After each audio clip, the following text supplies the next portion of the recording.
નમસ્કાર મિત્રો, આજે આપણે વાત કરવાના છીએ કે ગબ્બર ઠાકોર અને અર્જુન ઠાકોરને ઠાકોર સમાજે કેમ સમાજના બહાર મૂક્યા છે।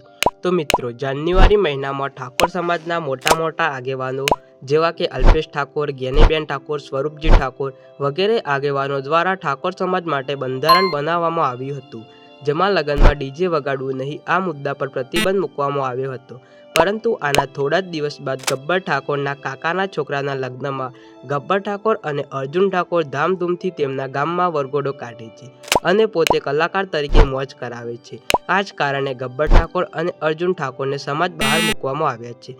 તો શું મિત્રો, તમારા મત મુજબ ગબ્બર ઠાકોર અને અર્જુન ઠાકોરને સમાજ બહાર મૂકવાનું કાર્ય સારું કર્યું કે ખોટું? કોમેન્ટ જરૂરથી જણાવજો।